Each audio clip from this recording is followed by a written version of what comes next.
Right, absolutely. It's my fear that they've already begun to data dump a lot of that paperwork anyway to make it even harder for service members to seek recourse or to prove their case. But I'd like to take a step back and discuss your late colleague and the subject of your book. You mentioned him earlier as being the intellectual heavyweight of a lot of this. Could you expound on that a bit? Sure.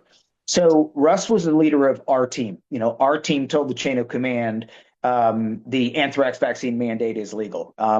Later on, General Accounting Office reports, congressional reports, the lone congressional report published related to the anthrax vaccine mandate was called Unproven Force Protection. The report said that the program was not being implemented in accordance with the law.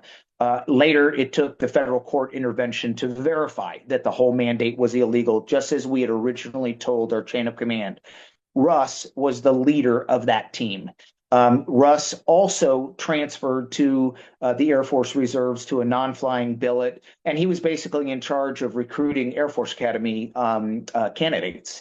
That was his job. I had a different job and ended up serving for many, many years. Sadly, Russ ended up getting a fatal illness. He passed away. But honestly, our effort from our era is dedicated to him because he is the guy that discovered that the anthrax vaccine mandate was illegal for a multitude of reasons, not just because the Department of Defense knew as early as 1985 in research that he uncovered. He was actually invited to the Congress, to one of the congressional archive rooms, to go through the subpoenaed information that came from the Department of Defense's Joint Project Office for Biological Defense, JPOBD.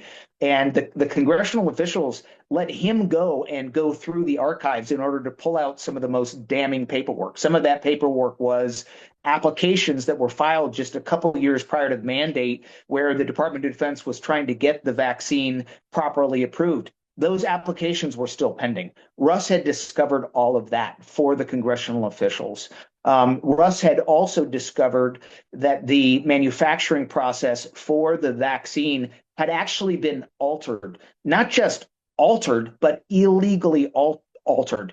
And in FDA parlance, they refer to it as adulteration. They had changed the manufacturing process actually prior to the first Gulf War, so almost 10 years earlier. Department of Defense officials, in the run up to the first Gulf War and in the call by Department of Defense leaders to have sufficient amount of anthrax vaccine that worked. They knew it didn't work properly. They knew it was inadequate. So they illegally changed the manufacturing process prior to the first Gulf War. Department of Defense officials were in part responsible for those illegal manufacturing changes.